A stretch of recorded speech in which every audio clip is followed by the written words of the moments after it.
نحمده ونصلي على رسوله الكريم اما بعد فاعوذ بالله من الشيطان الرجيم بسم الله الرحمن الرحيم رب اشرح لي صدري ويسر لي امري واحلل عقدة من لساني يفقهوا قولي۔ کوئی بھی مشکل جو آپ پر پڑی ہوئی ہے، جس کی وجہ سے آپ پریشان ہیں، کوئی بھی تکلیف جس سے آپ کو واسطہ ہے، اس کو سوچ کر اس کے بارے میں رو رو کر اللہ سے مانگیے۔ آپ کو کوئی تکلیف ہے زندگی میں؟ چلیے اپنی بات نہیں بتائیے، ویسے بتائیے کہ لوگوں کو کیا کیا تکلیفیں ہوتی ہیں، کیا کیا تکلیفیں ہوتی ہیں عام طور پر؟ بیماری اور فائنینشیل پرابلمز، اولاد کی طرف سے مشکل، اور کوئی عزیز فوت ہو جائے، اور برائیوں میں مبتلا ہونا۔ جی آج کل کے حالات رزق کے حوالے سے آپ دیکھیے کہ شر اور تکلیف جو ہے نا، اس کی مختلف قسمیں ہوتی ہیں، اور وہ قسمیں اللہ سبحانہ وتعالیٰ نے ہمیں قرآن مجید میں بتا دی ہیں۔ شر کی قسمیں قرآن مجید سے ہمیں پتہ چلتی ہیں۔ کہاں سے پتہ چلیں؟ وَلَنَبْلُوَنَّكُمْ میں ساری آزمائشوں کا ذکر ہے، اور اس کے علاوہ بھی جگہ ہے سورۃ الفلق۔ شاباش، گڈ۔ اس کو اگر آپ پڑھیے، قُلْ أَعُوذُ بِرَبِّ الْفَلَقِ مِن شَرِّ مَا خَلَقَ، ٹھیک ہے؟ ما خلق میں ساری مخلوقات آ جاتی ہیں، لکھ لیجئے۔ ما خلق میں کون کون آتا ہے؟ ساری مخلوق، مثلا انسان، جن، جانور، سانپ، بچھو، کیڑے مکوڑے وغیرہ وغیرہ، ما خلق۔ نمبر 2، ومن شر غاسق اذا وقب۔ غاسق کیا ہوتا ہے؟ اندھیرا۔ تو رات کے اندھیرے میں بہت سا شر ہوتا ہے، ڈر لگتا ہے نا ہمیں۔ اور کیا ہے؟ ومن شر النفاثات فی العقد، جن جادو، ہر دوسرے بندے کا مسئلہ ہے یا نہیں؟ اکثر لوگ اس مصیبت کا شکار ہوتے ہیں۔ آخری آیت کیا ہے؟ ومن شر حاسد اذا حسد، حاسدوں کا شر۔ حاسد کون ہوتے ہیں، کہاں رہتے ہیں؟ جی قریبی رہتے ہیں۔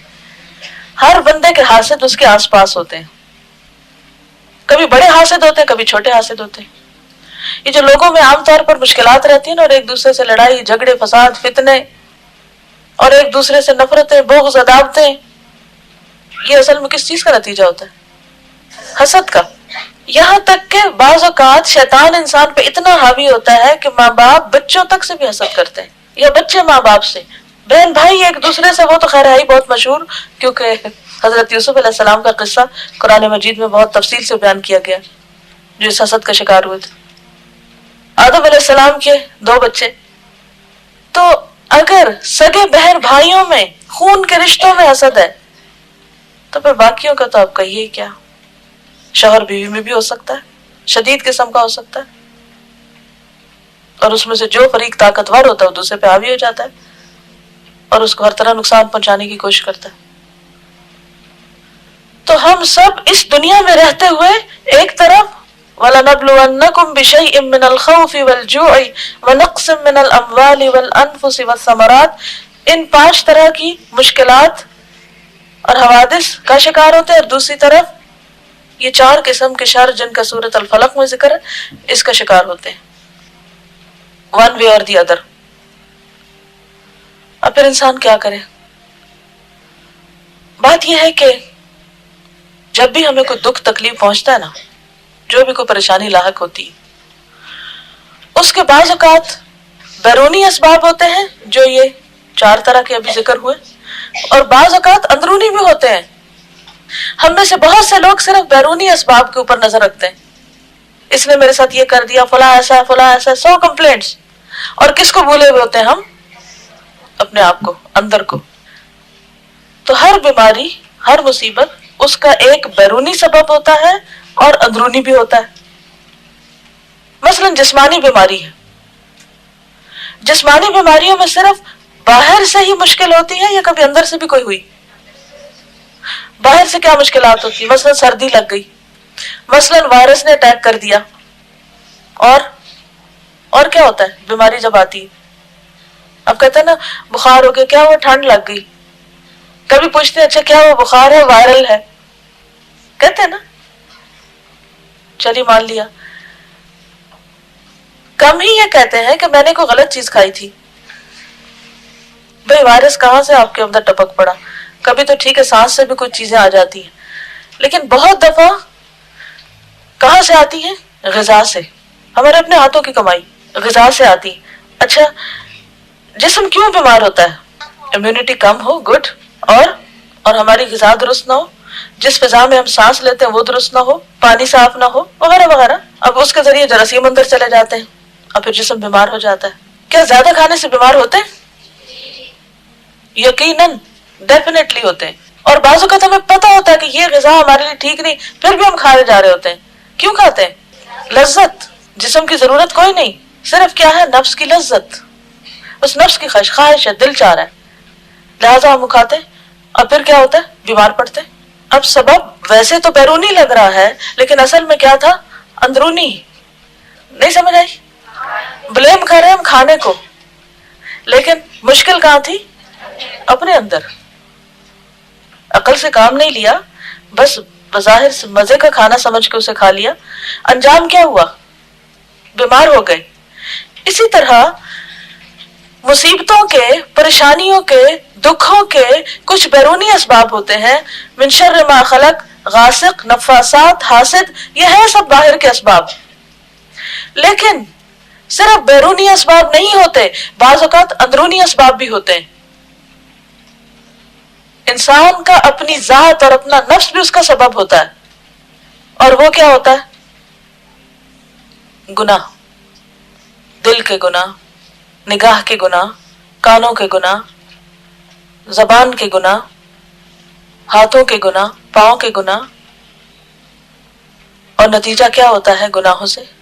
کہ انسان بہت سی خیر سے محروم ہو جاتا ہے اور مصیبتوں میں گر جاتا ہے. جب بھی کوئی مصیبت آئے، جب بھی کوئی تکلیف آئے، تو دونوں اسباب سوچئے. یاد رہے گی یہ بات؟ دونوں اسباب سوچئے کہ یہ جو پریشانی مجھ پہ آئی ہے، یہ جو مصیبت مجھ پہ آئی ہے، چاہے میرے نفس پہ آئی، ذات پہ آئی ہے، چاہے میرے بچے پہ آئی ہے، چاہے میرے گھر پہ آئی ہے، کوئی بھی جو میرے راستے میں رکاوٹ آئی ہے، وجہ کیا ہے؟ سبب کیا ہے؟ ہو سکتا ہے آپ کہیں فلاں انسان نے ایسا کیا، وہ حاسد ہے، اور چونکہ میں رات کے وقت نکلا تھا تو اس لیے مصیبت پڑی، یا یہ کہ جن ہے، جادو ہے، وغیرہ وغیرہ ہے، سب کچھ ہے. لیکن اس کے ساتھ ساتھ ایک اور چیز سوچنا شروع کر دیجئے، اور وہ کیا ہے؟ کیا سوچیں گے؟ میں نے کہاں کمی کی؟ میری غلطی کہاں ہے؟ میں نے کون سا گناہ کیا؟ اور جب آپ یہ سوچیں گے نا تو آپ کو سمجھ آ جائے گی بات. پھر آپ کس طرح علاج کریں گے؟ بیرونی مصیبتوں کا یا باہر سے آنے والی چیزوں کا علاج ہم کیسے کرتے ہیں؟ مثلا کوئی انسان ہمیں تکلیف دیتا ہے تو ہم کیا کرتے ہیں؟ اس انسان سے دور ہو جاتے ہیں. کوئی جانور تو ہم دیکھتے ہیں کہ اگر کوئی بچھو، سانپ وغیرہ ہے تو ہم اس کا دروازہ بند کر دیتے ہیں. کسی گلی میں کتا ہو تو وہاں سے گزرتے نہیں. رات کے اندھیرے سے ڈر لگتا ہے تو ہم لائٹیں آن کر لیتے، باہر نکلتے ہی نہیں. ہوتا نا ایسے؟ جب پتہ چلتا ہے کہ کوئی حاسد ہے تو ہم اپنی نعمتوں کا اظہار اس کے سامنے کرتے نہیں. تو اس کے ساتھ ہمیں اور کیا سوچنا ہے کہ جو کچھ اندر سے اٹھ رہا ہے نا اس کا بھی علاج کرنا ہے.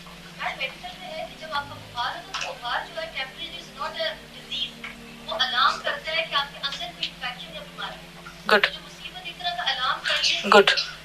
یہ کہتے ہیں کہ ٹیمپریچر جو ہوتا ہے نا، اٹس ناٹ اے ڈیزیز. بخار خود بیماری نہیں ہوتا، وہ ایک الرٹ ہوتی ہے یا وارننگ ہوتی ہے کہ there is something wrong in your body. کوئی آپ کو انفیکشن ہے یا کوئی اور بلا ہے. تو اسی طرح جب کوئی تکلیف آتی ہے تو وہ دراصل ایک طرح سے الارم ہوتا ہے، وارننگ ہوتی ہے کہ there is something wrong somewhere, یا باہر یا اندر. باہر بھی جائزہ لیں اور اندر بھی جائزہ لیں. صرف ایک طرف سے جائزہ لینے سے مسئلہ نہیں حل ہوگا. بعض اوقات ہم بیرونی سارے راستے بند کر دیتے ہیں، لیکن اندر تو جھانکتے بھی کوئی نہیں ہے کہ یہاں سے بھی مسئلہ اٹھ رہا ہے. کوئی میری بھی کوئی غلطی ہو سکتی ہے، میرا بھی کوئی قصور ہو سکتا ہے، میری بھی کوئی کوتاہی ہو سکتی ہے. ان میں سے مثال کے طور پر کیا ہو سکتی؟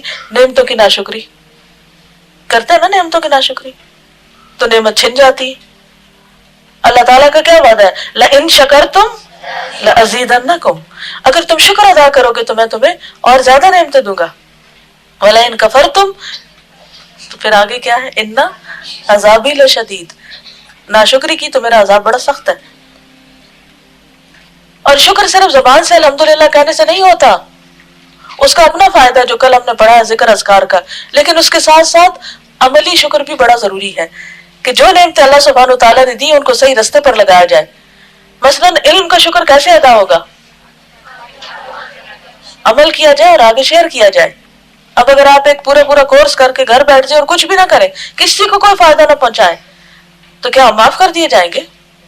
کیا آپ کی پریشانیاں ختم ہو جائیں گی؟ نو،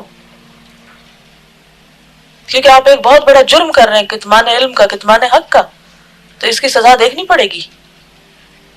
اسی طرح اگر مال ہے آپ کے پاس اور آپ کسی کو کچھ شیئر نہیں کرتے، صدقہ خیرات نہیں کرتے، نہ دائیں نہ بائیں، نہ دن کو نہ رات کو، کیا آپ سمجھتے کہ آپ چھٹ جائیں گے؟ پوچھ نہیں ہوگی، پکڑ نہیں ہوگی. تو شکر کیا ہے؟ کسی بھی نعمت کو پا کر اسے صحیح استعمال کرنا. ایک شعر ہے، اذا كنت في نعمة فرعها فإن المعاصي تزيل النعم، اگر تمہارے پاس کوئی نعمت ہے، کوئی بھی نعمت ہے، تو اس کی نگرانی کرو، کیونکہ معاصی یعنی گناہ نعمتوں کو زائل کر دیتے ہیں، نعمتیں چلی جاتی ہیں گناہوں کی وجہ سے.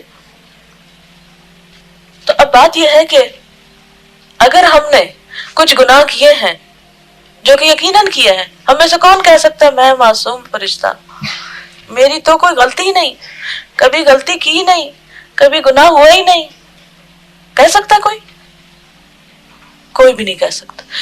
صرف وقت ضائع کرنے کا کرائم جو ہم کرتے ہیں نا، صرف ٹائم ویسٹ کرنے کا جو جرم کرتے ہیں اور کچھ بھی نہ کریں، کچھ نہیں، بس ہاتھ پہ ہاتھ دھر کے بیٹھے ہوئے، یہ بھی بہت بڑا گناہ ہے. اللہ نے یہ زندگی ایسے دی تھی بیکار بیٹھنے کو؟ اللہ نے دی تھی یہ زندگی کچھ کرنے کو.